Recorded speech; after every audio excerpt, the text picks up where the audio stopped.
आज की ये फिल्म बेहद खतरनाक डर के मारे हिला देने वाली फिल्म है, जिसमें कि आपको देखने को मिलेगा डरवाने क्रिएचर्स, खतरनाक सिचुएशंस एंड लगातार बढ़ते सस्पेंस। तो अगर आप भूत, खौफनाक क्रिएचर, ब्रूटल सीन्स और लगातार बढ़ते हुए सस्पेंस से अगर डरते हो तो इस फिल्म को देखने के बाद आप शायद रात को अकेले सोने से पहले 2 बार सोचोगे, क्योंकि यह फिल्म ही बहुत ही ज्यादा डरवानी है। तो चलिए जानते हैं आखिर इस फिल्म के अंदर ऐसा क्या होता है जो इसे एक बेहद खौफनाक और डरवानी हॉरर फिल्म बनाता है। और इस फिल्म का नाम है बैकरूम्स, जो कि इसी साल 2026 को आई है। तो फिल्म की शुरुआत में दिखवाते हैं कि एक आदमी बुरी तरह से डरा और घबराया हुआ दिख रहा होता है। ये दिन है 19 जून और साल है 1990, जो कि यह आदमी तो एशियन रिसर्च इंस्टीट्यूट के रिसर्चर करन बोर्ग अपने ग्रुप से अलग हो जाता है और बैकरूम में खो जाता है। ये अपने ग्रुप से अलग हो जाने के बाद बैकरूम से बाहर निकालने की कोशिश करने लग जाता है, पर इसको तो बिल्कुल समझ नहीं आ रहा होता है कि ये कहाँ जाए, क्या करे क्या ना करे, किस तरफ जाने से वो यहाँ से बाहर निकल पाएगा। ये सब कुछ इसको बिल्कुल समझ नहीं आ रहा होता है। ये डर के मारे घबराते हुए लंबी लंबी सांस लेते हुए यहाँ से बाहर निकालने की कोशिश करने पर एक रूम के अंदर आ जाता है, जो कि यहाँ पे कुछ डिवाइसेस होते हैं, जो कि इन डिवाइसेस से अपने ग्रुप के साथ कांटेक्ट करने की कोशिश करने पर ये कुछ चिल्लाने की आवाज सुन पाता है। ये डर जाता है, इसको बिल्कुल समझ नहीं आ रहा होता है कि इसके आसपास आखिर कौन है। और तब यहाँ पे तो ये किसी को देख पाता है। ये तो एक चिड़िया है जो कि जमीन पे पड़ी हुई है, बट ये तो उड़ जाती है। उसके बाद ये तो चल चल के यहाँ से बाहर निकालने के रास्ते को ढूंढने की कोशिश करने लग जाता है। और तब इसको महसूस हो जाता है कि उसके आसपास कोई तो है। और तब ये तो किसी को तो दिख पाता है, जो कि उसको देखने के बाद ये तो पूरी तरह से पूरी तरह से डरने और घबराने लग जाता है। घबराते हुए लंबी लंबी सांस लेते हुए ये तो यहाँ से जान बचा के भागने की कोशिश करने लग जाता है, पर इसको तो यहाँ से बाहर निकलने का एंडिंग दरवाजा बिल्कुल नहीं मिलता। ये जगह तो भूल भुलैया है। ऐसा लग रहा होता है कि यहाँ से बाहर निकलना नामुमकिन है। ये भाग ही रहा होता है, तब दिख पाते हैं कि इसके आगे तो कोई आ जाने के बाद यह आदमी उससे टकरा जाने के बाद कैमरा तो नीचे गिर जाता है। पर हम नारायण की चिल्लाने की आवाज के माध्यम से सुन के जान पाते हैं कि नारायण तो दर्दनाक तरीके से मारा गया। सीन तो चेंज हो जाने के बाद हम दिख पाते हैं कुछ साइंटिस्ट को, जो कि असीम के वैज्ञानिक होते हैं। ये बैकरूम के अंदर नारायण के साथ जो कुछ भी हुआ उसी फुटेज को देख रहे होते हैं। सीन चेंज हो जाने के बाद हम क्लार्क नाम के एक आदमी को दिख पाते हैं, जो कि ये तो एक फेल्ड आर्किटेक्ट होता है और यह ओन करता है एक furniture store in Saint Jose California. ये एक थेरेपिस्ट के पास आ जाता है, क्योंकि उसको तो शराब की लत है। यहाँ पे क्लार्क एक थेरेपिस्ट मेरी क्लाइंट से मिलता है, जो कि इसको तो अपनी नशे की लत को छुड़ानी है और टूटी हुई शादी से निपटने की कोशिश करता है। क्लार्क को उसकी बीवी बारबरा छोड़ के चली गई। ये डिप्रेस्ड है।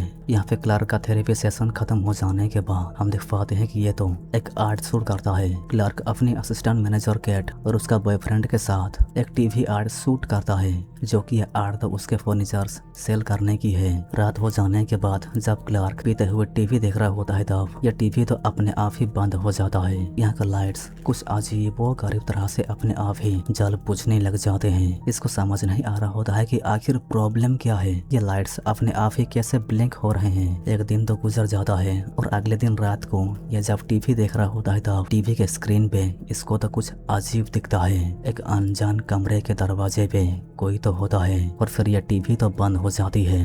यह टीवी बंद हो जाने के बाद इसको तो बकवास लगता है। ये गुस्से में आके सारे के सारे लाइट्स को बंद करने के बाद जब ये लाइट्स को जलाने की कोशिश करता है, तब लाइटें तो नहीं जल रही होती हैं। इसको तो कुछ अजीब लगता है। ये गुस्से में चल के जा रहा होता है, तब इसकी नजर तो ये दीवार पे आ जाने के बाद ये दिख पाता है कि दीवार पे तो एक रिफ्लेक्शन आ रहा है। एक लाइट की रिफ्लेक्शन आ रहा है, जो कि जल बुझ रही होती है। इसको समझ नहीं आ रहा होता है कि आखिर ये क्या है। ये दीवार के पास कि पूरी तरह से पास आ जाने के बाद जब दीवार को छूने की कोशिश करता है, तब ये तो वाल के आर पार हो जाता है। कि अपने स्टोर की दीवार से आर पार होके एक अननोन जगह पे आ जाता है। यह हो जाने के बाद क्लार्क तो पूरी तरह से घबरा जाता है। इसको बिल्कुल समझ नहीं आ रहा होता है कि वो तो किस तरह से एक दीवार के आर पार होके यहाँ पे आ गया। यहाँ पे कई सारे फर्नीचर्स और कुर्सियाँ होते हैं। इसको बिल्कुल समझ नहीं आ रहा होता है कि यह सब आखिर हो क्या रहा है। ये तो फिर से वॉल को छूने की कोशिश करता है, तब इसका हाथ तो वॉल के आर पार हो रहा होता है। यह उसी टारगेटेड पॉइंट से दीवार के आर पार होके अपने स्टोर पे आ जाता है। ये तो पूरी तरह से बौखलाया हुआ होता है। इसको बिल्कुल समझ नहीं आ रहा होता है कि उसके साथ आखिर हुआ क्या था। डर के मारे इसकी फटी पड़ी है। ये दीवार के जरिए फिर से इस कमरे के अंदर आ जाने के बाद ये तो देखने की कोशिश करने लग जाता है कि यहाँ पे और क्या है। यह स्लोली तरीके से चलते हुए जा रहा होता है, जो कि इसको तो एक बेड मारा हुआ दिखता है। यहाँ पे कई सारे कमरे और कॉरिडोर होता है, जो कि इसको तो कुछ नजर आ जाता है। ये समझ रहा होता है कि ये एक इंसान है, बट इसके पास आ जाने के बाद ये जान पाता है कि ये तो एक डमी है, जो कि इस डमी पे तो एक स्पीकर लगा हुआ है, जो कि स्पीकर का कनेक्शन तो एक कमरे के अंदर की ओर जाता है। ये इस दरवाजे के पास आ जाने के बाद जब दरवाजे को खोलने की कोशिश करता है, तब ये दरवाजा तो नहीं खुलता।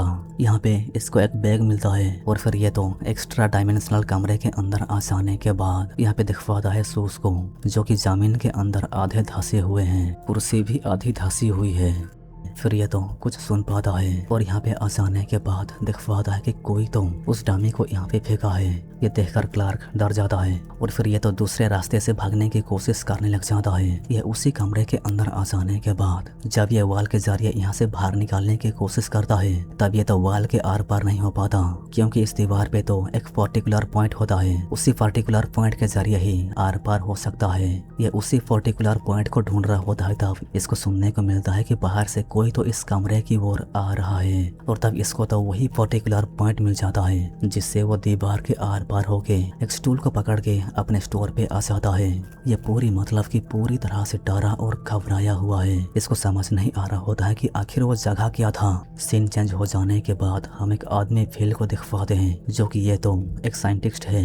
ये तो उस अजीब व गरीब जगह की फुटेज को देख रहा होता है, जिसके अंदर दीवार के जरिए क्लार्क घुसा था। ये उसी फुटेज को देख रहा होता है। सीन चेंज हो जाने के बाद हम दिखवाते हैं क्लार्क को, जो कि ये तो थेरेपी के लिए मेरी के पास आया हुआ है। ये तो मेरी को कुछ बताना चाह रहा होता है। जो कुछ भी उसके साथ उन बैकरूम्स में हुआ वो सब मेरी को बताने लग जाता है। उस बैकरूम्स के अंदर उसके साथ आखिर क्या क्या हुआ ये बताता है कि उसके स्टोर के दीवार पे एक पर्टिकुलर पॉइंट है, जो कि उस पर्टिकुलर पॉइंट के जरिए मैं दीवार के आर पार हुआ था। और उस दीवार से बैकरूम्स में जाने के बाद उन बैकरूम्स में उसके साथ क्या क्या हुआ, ये सब सुनने के बाद तो मेरी समझ रही होती है कि क्लार्क तो पागल हो गया। कैसी बहकी बातें करने में लगा है। ये पक्का नशे करके आया है। क्लार्क के बातों पर मेरी तो बिल्कुल विश्वास नहीं करती। क्लार्क तो उन बैकरूम्स की मैप डायग्राम लेके आया है, पर मेरी तो इसकी बातों पर विश्वास न करने की वजह से क्लार्क यहाँ से चला जाता है। क्लार्क अपने असिस्टेंट कैट के पास आ जाता है, जो कि इन दोनों को बोलता है कि काम खत्म हो जाने के बाद 2 घंटे के लिए तुम दोनों मुझे चाहिए और उसके लिए मैं तुमको एक्स्ट्रा पे करूंगा, जो कि हमको स्टडी करना है, तो कैमरा पकड़ के आ जाना। और फिर सीन चेंज हो जाने के बाद हम दिखवाते हैं कि तीनों तो तैयार हो जाते हैं। कैमरा ऑन है। क्लार्क इस वॉल के पर्टिकुलर पॉइंट पे मार्क कर दिया होता है, जो कि इसी पर्टिकुलर पॉइंट के जरिए अंदर और बाहर हो पाएंगे। फिर क्लार्क तो दीवार से उस पार चला जाता है। ये देखकर इन दोनों को समझ नहीं आ रहा होता है कि ये क्या हो गया, ऐसे कैसे क्लार्क इस दीवार के जरिए कहाँ चला गया। और फिर ये दोनों भी यहाँ पे आ जाने के बाद ये दोनों तो क्लार्क के पीछे पीछे जाने लग जाते हैं, जो कि क्लार्क एक पॉइंट पे आ जाने के बाद ये कैट के बॉयफ्रेंड के ऊपर रस्सी बांधता है, क्योंकि उसके पास कैमरा है और उसको एक जगह पे जाने के बाद उस जगह को कैमरे में रिकॉर्ड करना है। रस्सी इसलिए बांधा गया है कि अगर वहाँ पे कुछ भी गड़बड़ होता हुआ दिखे तो ये दोनों तो बॉबी को खींच लेंगे। फिर बॉबी तो फिसलते हुए नीचे आ जाने के बाद दिखवाता है कि यहाँ पे तो कपड़ों का ढेर है और बहुत सारा कबाड़ पड़ा हुआ है और अजीब सा बदबू भी आ रही होती है। यहाँ पे थोड़ा अंधेरा है और फिर दिखवाता है कि यहाँ पे एक कमरे के अंदर कुछ तो अजीब है, जो कि इसको ऐसा लग रहा होता है एक अंधेरे कमरे के अंदर से कुछ अजीब सा आवाज आता है। और फिर क्या इसके डर के मारे फट गई। ये तुरंत मतलब कि तुरंत ऊपर खींचने के लिए बोल रहा होता है। बॉबी को तो ऊपर खींचा जा रहा है, जो कि बॉबी ऊपर आ जाने के बाद जाके इसके सांस में सांस आ जाता है। इसके ऊपर तो रस्सी बांधी हुई है। ये रस्सी को खोलने जा रहा होता है, तब कोई तो अंदर से रस्सी को खींचता है। ये दोनों गांठ को खोलने की कोशिश करने लग जाते हैं, पर गांठ को खोलने से पहले ही कोई तो बॉबी को खींच के नीचे ले जाता है, जो कि दोनों भी नीचे गिर जाने के बाद हम दिखवाते हैं कि बॉबी को कोई अंदर लेके जाता है। यहाँ पे खून है जो कि घसीटने के दौरान आया है और इसका मतलब शायद ये होता है कि बॉबी तो टें बोल गया, मतलब कि किसी ने उसको मार दिया होगा। केट तो बॉबी को बचाने के लिए भाग जाती है। यहाँ पे क्लार्क अकेला होता है जो कि ये तो डर के मारे घबराया हुआ है। ये घबराते हुए यहाँ से बाहर निकालने की कोशिश करने पर इसको तो यहाँ से बाहर निकालने का रास्ता नहीं मिलता। ये एक कमरे के अंदर आ जाने के बाद दिख पाता है कि यहाँ पे एक स्टैचू जैसा कुछ है जो कि ये तो इंसान जैसा दिख रहा होता है। ये लाइट ऑन करने के बाद यहाँ पे एक औरत कुछ अजीबो गरीब तरह से हिलते हुए आ जाती है जो कि यहाँ का माहौल तो कुछ अचानक से क्रीपी हो जाता है। क्लार्क डरते घबराते हुए यहाँ से बाहर निकालने की कोशिश करने पर ये तो एक जगह पे आ जाता है जो कि ये तो यहाँ पे आ जाने के बाद सुन पाता है कि कोई तो वाल को खटखटा रहा है। पर दीवार के उस पार तो केट की आवाज आती है। वो केट है। केट की आवाज तो आती है बट क्लार्क को बिल्कुल समझ नहीं आ रहा होता है कि केट आखिर कहाँ पर है। ये समझ नहीं पा रहा होता है कि केट कहाँ पर है, पर केट तो बोल रही होती है कि मैं तुम्हें देख पा रही हूँ, मैं शीशे की दूसरी तरफ हूँ। क्लार्क केट को नहीं देख पा रहा होता है। ये कैमरा तो नीचे है और हम देख पाते हैं कि इस कैमरे को कोई तो पकड़ता है और फिर केट तो डरते घबराते हुए क्लार्क को बोल रही होती है कि तुम्हारे पीछे कोई तो है जो कि कैमरे को पकड़ा हुआ है। हमको फ्लैशबैक के अंदर दिखाया जा रहा होता है कि मैरी जो कि छोटी है, ये जब बाहर झांक के देख रही होती है तब इसके पास तो उसकी माँ आ जाने के बाद इसको बोलती है कि तुम्हें बाहर नहीं जाना चाहिए क्योंकि वो लोग हर जगह हैं। सीन फ्लैशबैक से वापस आ जाने के बाद हम मैरी को दिख पाते हैं जो कि ये तो क्लार्क के स्टोर के सामने आ जाती है। यहाँ पे फिल को दिख पाते हैं जो कि ये तो टीवी पर क्लार्क की आर्ट वीडियो को देख रहा होता है और तब तो इसको रियलाइज हो जाता है कि ये आदमी तो उन बैकरूम्स के अंदर था। इसको तो कुछ गड़बड़ लग रहा होता है। क्लार्क के स्टोर के अंदर जब मैरी आ जाती है दिख पाती है कि स्टोर के अंदर तो क्लार्क नहीं होता। स्टोर के अंदर क्लार्क को चिल्लाती है पर उसको तो क्लार्क कहीं नजर नहीं आता। इसको बिल्कुल समझ नहीं आ रहा होता है कि क्लार्क आखिर कहाँ चला गया होगा। ये दिख पाती है कि दीवार पे तो कुछ मार्क किया हुआ है। यहाँ पे एक मैप पड़ा हुआ होता है जो कि इस मैप को देखकर इसको तो याद आ जाता है कि क्लार्क इसी सेम टू सेम मैप को पकड़ के मेरे पास आया था और यह है बैकरूम्स की ओर जाने का दरवाजा। यह इस दीवार के पास आ जाने के बाद दिख पाती है कि एक कीड़ा तो इस दीवार के आर पार हो जाता है। ये देखकर मेरी तो घबरा जाती है। ये हाथ को आगे लाने के बाद जब दीवार के पास हटाती है तब इसका हाथ तो इस दीवार के आर पार हो जाता है। हाथ दीवार के अंदर घुसता है। ये जान के मेरी तो और ज्यादा डर जाती है। ये तो घबरा जाती है और कुछ सोच विचार करने के बाद ये तो इस दीवार के जरिए आर पार हो जाती है। मेरी यहाँ पे आ जाने के बाद ये तो बिल्कुल समझ नहीं पा रही होती है कि ये जगह आखिर क्या है, ये कौन सी जगह है। ये घबराते हुए स्लोली तरीके से चल चल के देखने की कोशिश करने लग जाती है कि यहाँ पे आसपास कोई है या नहीं। ये तो क्लार्क को चिल्लाती है। ये चल चल के अलग अलग कमरों के अंदर घुस के ये मुआयना करने लग जाती है कि कमरों के अंदर कोई है कि नहीं और इसको लग रहा होता है कि यहाँ पे शायद क्लार्क होगा। और तब ये तो इस दीवार के पास आ जाने के बाद दिख पाती है कि इस दीवार पे तो एक ड्राइंग की हुई है जो कि इस ड्राइंग को देखकर हम जान पाते हैं कि यहाँ पे एक बड़ा सा क्रिएचर है जो कि एक इंसान को हार्म करते हुए दिखाया गया है। बट मेरे को यह सब देखकर समझ नहीं आ रहा होता है कि यह सब आखिर क्या है। और तब इसको तो एक आवाज सुनने को मिलता है जो कि इसके पीछे से आ रही होती है। इसको लग रहा होता है कि क्लार्क है और हाँ ये क्लार्क ही है। यहाँ पे क्लार्क आ जाने के बाद इन दोनों को एक आवाज सुनने को मिलता है जो कि क्लार्क तो मेरी को बता रहा होता है कि वो मैं हूँ। बट हम देख पाते हैं कि क्लार्क मेरी को दाबोच के बेहोश करता है। सीन चेंज हो जाने के बाद हम देख पाते हैं मैरी को जो कि इसकी तो डाइनिंग रूम जैसी जगह पर होश आ जाने के बाद देख पाती है कि यहाँ पे तो क्लार्क होता है और यहाँ पे इंसान जैसे दिखने वाले कुछ अजीब व गरीब तरह के पुतले होते हैं। ये लोग कुछ अजीब व गरीब तरह के होते हैं। मेरे को समझ नहीं आ रहा होता है कि ये लोग आखिर कौन है और इनका चेहरा तो इतना अजीब क्यों है। ये सुनने के बाद क्लार्क मेरी को समझाते हुए बताता है कि ये बैकरूम्स तो इनपरफेक्ट कॉपीज बनाता है जो बाहर पहले से मौजूद हैं। मतलब कि बैकरूम्स के बाहर पहले से मौजूद हैं उनका ये बैकरूम्स इनपरफेक्ट कॉपीज बनाता है। जो तुम इसको देख रही हो बैकरूम्स के बाहर ये आदमी होगा। कहीं पर एक आदमी व्हील चेयर पर बैठा हुआ है और उसके पास एक लैंप है। और उसका एक इनपरफेक्ट कॉपी यहाँ पे है। और जो तुम यहाँ पे अजीब व गरीब तरह के कॉरिडोर्स और कमरों को देख रही हो, ये सारे कमरे और कॉरिडोर्स कहीं ना कहीं होंगे जो कि उनका अनपरफेक्ट कॉपीज यहाँ पे है। और इसके अंदर तो नाइफ को घुसा के मैरी को बताता है कि इनको कुछ भी फील नहीं होता, न दर्द न और कुछ, इनको बिल्कुल कुछ फील नहीं होता। ये देखकर तो मेरी घबरा जाती है। क्लार्क बताता है कि ये तो कुछ नहीं, इनको तो खाया भी जा सकता है। ये हाथ से इनको टुकड़ों में तोड़ता है और जब फ्रिज को खोलता है तब देख पाते हैं कि फ्रिज के अंदर तो कैट का कटा हुआ सिर होता है। ये देखकर तो मेरी और ज्यादा मतलब कि और ज्यादा डरने और घबराने लग जाती है। मेरे के डर के मारे फाटी फाड़ी होने की वजह से ये तो क्लार्क को बोलती है कि क्या तुम मुझे यहाँ से जाने दे सकते हो, मुझे यहाँ से जाना है, हम बात कर सकते हैं, क्या तुम मुझे खोल सकते हो। बट हम देख पाते हैं कि क्लार्क तो एक औरत के सर से सारे के सारे बालों को उखाड़ने के बाद इन बालों को मेरे के सर के ऊपर रखता है। क्लार्क तो अजीब व गरीब तरह से बिहेव करने में लगा है। और फिर क्लार्क मेरे के पास आ जाने के बाद जब मेरे को खोलने की कोशिश करता है तब देख पाते हैं कि यहाँ पे ये औरत तो कुछ रीजन के वजह से भाग जाती है। और तब इन दोनों को महसूस हो रहा होता है कि कोई तो इन दोनों के पास है जो कि इनके ओर ही आ रहा है। और तब हम देख पाते हैं कि यहाँ पे तो एक बड़ा सा क्रिएचर आ जाता है। और तब क्लार्क इस क्रिएचर के साथ कॉन्वर्सेशन करने की कोशिश करने पर हम दिख पाते हैं कि ये जो क्रिएचर है ये तो क्लार्क का ही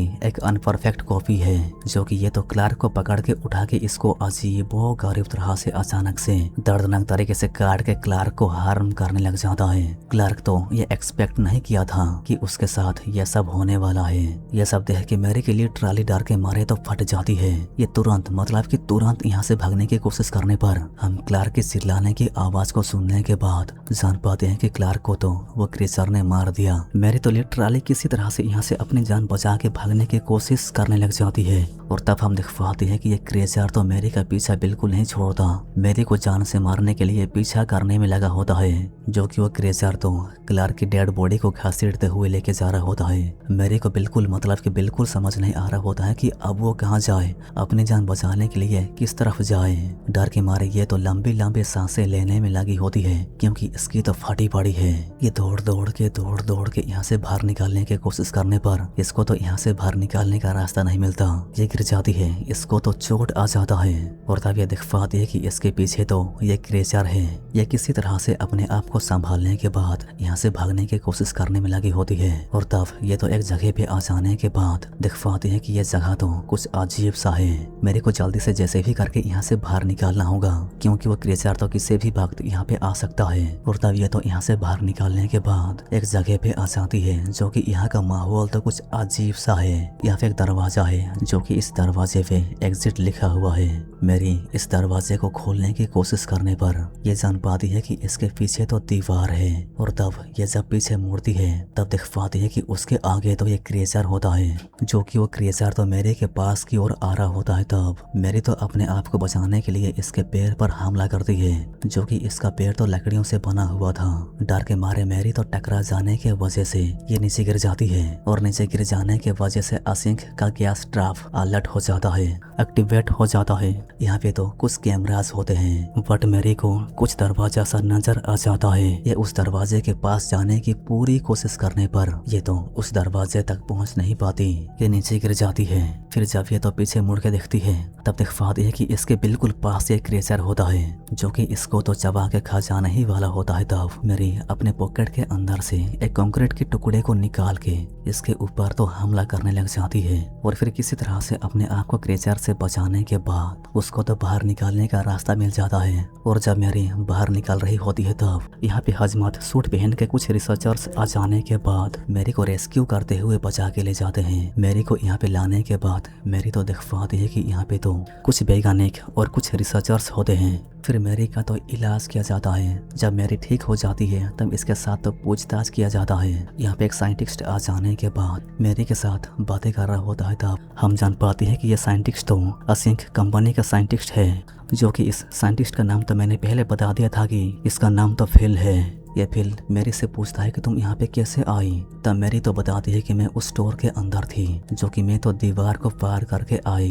फिर मेरी तो पूछती है कि मैं कहाँ हूँ। जवाब में फिल तो बताने लग जाता है कि मैं असिंक कंपनी का एक साइंटिस्ट हूँ, जो कि असिंक कंपनी के अंदर MRI मशीन बनाया जाता है। हम MRI मशीन बनाते हैं। असल में बात की जाए तो हम MRI मशीन बनाते थे, बट अब नहीं। जब से हमारी नज़र वो बैकरूम्स में पड़ी, तब से हमने सारा का सारा ध्यान उस बैकरूम्स की खोज में डाल दी। हम ये रिसर्च करते रहे कि उन बैकरूम्स के अंदर क्या है और वो बैकरूम्स किस तरह से काम करता है। ये सुनने के बाद मेरी तो पूछती है कि क्या तुम वहाँ पे थे उन बैकरूम्स के अंदर। ये सुन के फील बताता है कि हाँ, मैं डेली उन बैकरूम्स के अंदर जाता हूँ और बैकरूम्स के बारे में रिसर्च करने की कोशिश करता हूँ कि वो चीज़ क्या है, किस तरह से काम करता है, उन बैकरूम्स के अंदर आखिर होता क्या है। और अब तो तुम भी उस बैकरूम्स के अंदर से आई हो, तो तुम्हें डिस्क्राइब करना है कि अंदर क्या कुछ है, तुम्हें अंदर क्या कुछ पता चला। और फिर बताता है कि मुझे नहीं पता कि वहाँ पे क्या और कैसे हो रहा है। उन बैकरूम्स के अंदर तो चीजें अपने आप ही बनती चली जाती हैं। कैसे और क्यों होता है ये मुझे बिल्कुल नहीं पता चला और हमें नहीं पता कि उसको कैसे रोका जाए। सीन चेंज हो जाने के बाद हम बैकरूम्स के अंदर देख पाते हैं कि यहाँ पे तो और नई जगहों की अनरियलिस्टिक कॉपीज क्रिएट हो जाते हैं, जैसे कि कैट और उसका बॉयफ्रेंड का मिसिंग फोटोज जहाँ पर लगे हुए हैं उस जगह की कॉपी यहाँ पे क्रिएट हो जाती है और क्लार्क का फर्नीचर स्टोर की कॉपी भी यहाँ पे क्रिएट हो जाता है। और फिर हम दिख पाते हैं कि और एक जगह भी क्रिएट हो जाता है, जो कि हम यहाँ पे एक कमरे को दिख पाते हैं जिसके अंदर मेरे की अनरियलिस्टिक कॉपी बैठी हुई है, जैसे कि उसके साथ पूछताछ किया जा रहा है। ये कमरा तो उसी कमरे का अनरियलिस्टिक कॉपी है जिस कमरे के अंदर फिल मेरे के साथ पूछताछ कर रहा था। इस कमरे के अंदर मेरे की अनरियलिस्टिक कॉपी को देखने पर हम देख पाते हैं कि इसकी बॉडी तो कुछ अजीब सा है। और इसी के साथ ये फिल्म तो यहीं से खत्म हो जाती है। एंड हाँ, अगर आपको वीडियो देखकर थोड़ी सी भी अच्छी लगी हो तो वीडियो को लाइक करने के बाद सब्सक्राइब करना मत भूलना। तो मिलते हैं अगले वीडियो पर।